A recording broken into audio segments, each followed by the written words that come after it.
Yeah. Okay. Our verse for today is in 1 John chapter 2, verses 12 to 17. I am writing to you, dear children, because your sins have been forgiven on account of His name. I am writing to you, fathers, because you know Him who is from the beginning. I am writing to you, young men, because you have overcome the evil one. I write to you, dear children, because you know the Father. I write to you, fathers, because you know Him who is from the beginning. I write to you, young men, because you are strong, and the word of God lives in you, and you have overcome the evil one. Do not love the world or anything in the world. If anyone loves the world, love for the Father is not for them, or love in the Father is not in them. For everything in the world, the lust of the flesh, the lust of the eyes, and the pride of life comes not from the Father, but from the world. The world and its desires pass away, but whoever does the will of God lives forever. Forgive na daw ni Lord yung mga sins natin. Yan yung sabi sa misa. We can't control the things or what's gonna happen in future. So si Lord lang ang nakakaalam at may control ng lahat. Alam mo ito, may connection to sa binasa, ewan ko kung ito ba yung binasa ko nung kailan. Ang sabi dito, for everything in the world, the lust of the flesh. Ang alam kong ibig sabihin nito, the lust of the flesh is yung pakikiapid. Ano yung English na pakikiapid, Dad? Sex. What? Ay, pag ano. Sa hindi mo asawa. Was that? Lust of the flesh. The lust of the eyes, sabi naman dito, ito naman yung greed.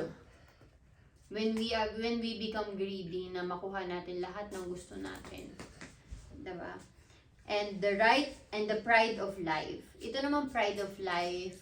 Ito yung parang nadi-discover ko nowadays na ang pride pala is hindi siya yung parang kasi parang feeling ko pag pride is parang masyado kang ano ba?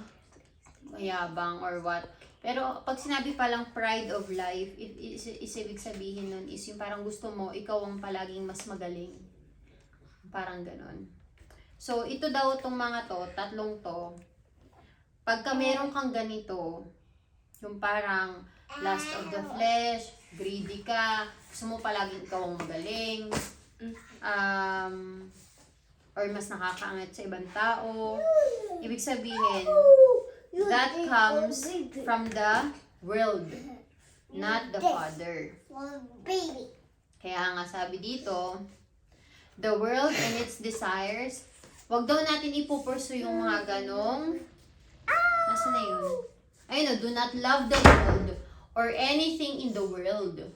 Kaya huwag masyadong mahalin yung computer mo, huwag yung masyadong mahalin yung mga iba't ibang bagay na hindi naman talaga nakakatulong sa connection mo kay Lord.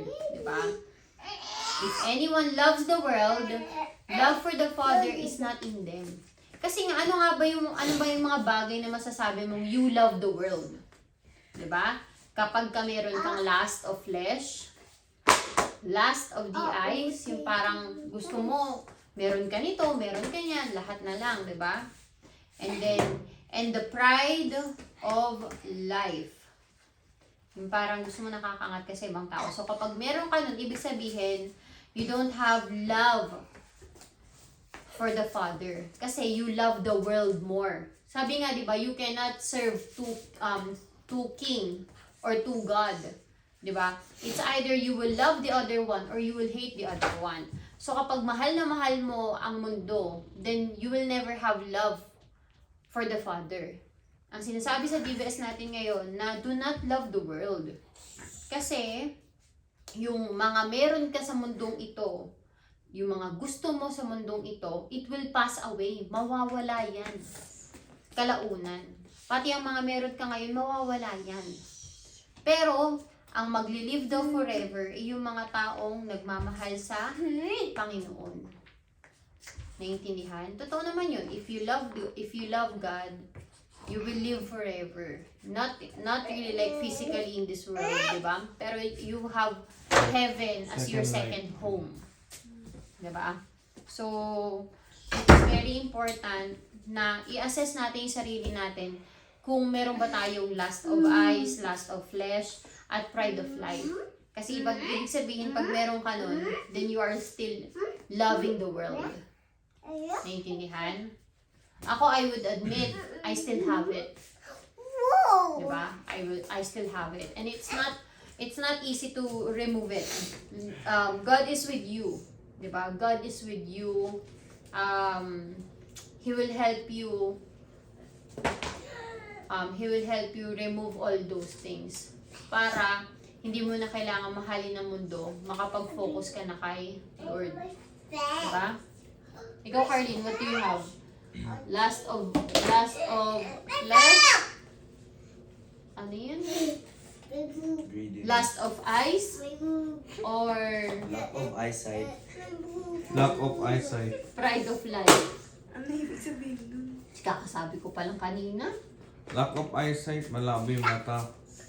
Teachers Last of naman, yung last. lack Yung of may last, diba? hammer. Lack of Yung money. last of eyes is yung pagiging greedy natin.